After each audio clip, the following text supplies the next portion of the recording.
Bonjour à tous, alors aujourd'hui nous allons faire de la porchetta au barbecue sur le Pitboss Navigator 850 et donc tout l'intérêt de cette vidéo c'est de vous montrer qu'on n'a vraiment pas besoin de broche. On m'a posé plein de questions, j'ai vu plein de questions dans le sens sur les réseaux sociaux.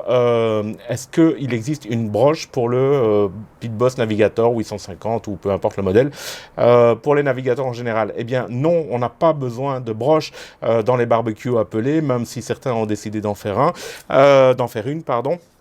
Alors pourquoi on n'a pas besoin de broche? Parce que dans un barbecue appelé, l'air est propulsé, il est poussé, il est forcé par un ventilateur et il tourne à l'intérieur du barbecue autour de votre viande, un peu comme un four à chaleur tournante à l'intérieur de votre cuisine, c'est exactement le même principe. Et donc déjà la broche en elle-même ne sert à rien. La seule chose qu'on pourrait encore imaginer par rapport à cette broche, c'est simplement qu'en tournant, eh bien, la graisse qui coule autour de la viande se répand un peu mieux sur la viande que quand la viande est inerte et que la graisse coule forcément en dessous. C'est la seule chose. Au niveau du croustillant, ben, la porchetta, c'est le meilleur exemple puisque vous savez qu'une belle porchetta, il faut que la viande soit vraiment croustillante. Je vous montrerai ça. Eh bien, on a un petit truc en plus sur les navigateurs. Faut pas oublier ça. Et vous allez voir que le résultat est totalement identique qu'avec un tourne-broche dans un barbecue traditionnel. Ok, c'est parti. Alors, pour faire de la porchetta, on a besoin évidemment d'une poitrine de porc, on a besoin de pas mal d'épices, la recette et tous les ingrédients se trouvent dans la description.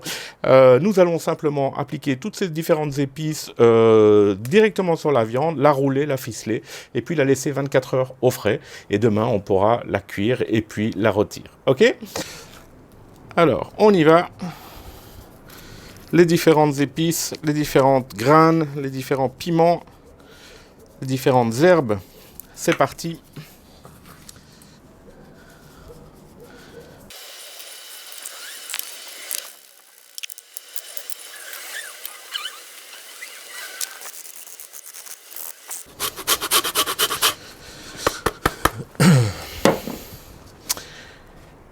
Et voilà, on n'a plus qu'à venir mettre le dernier morceau, venir rouler.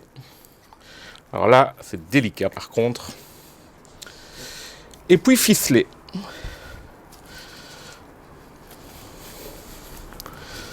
Ok.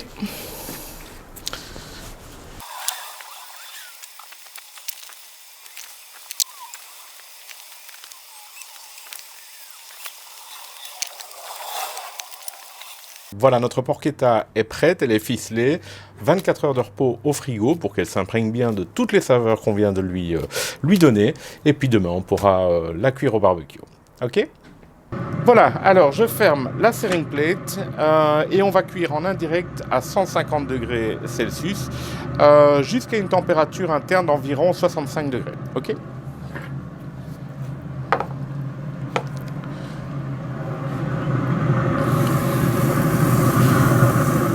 Alors nous voilà à 65 degrés.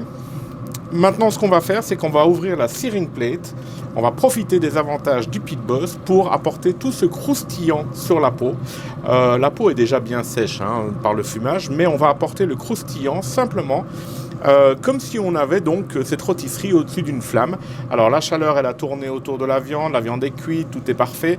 Maintenant on va apporter ce croustillant extérieur simplement en ouvrant la searing plate et en poussant le barbecue au maximum. Je vais rapprocher ma viande de la flamme en fait, très simplement, voilà.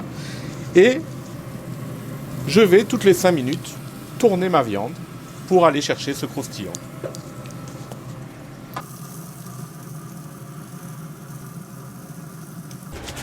Alors dites-moi, est-ce que c'est assez croustillant ?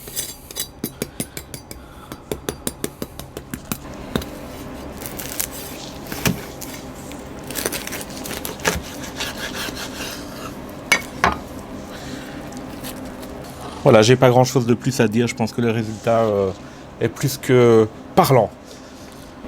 Je vous remercie d'avoir regardé cette vidéo. Vous avez compris que la rôtisserie, c'est vraiment pas nécessaire dans un barbecue appelé. Je rappelle que la première chose, c'est que c'est la chaleur qui tourne autour de la viande.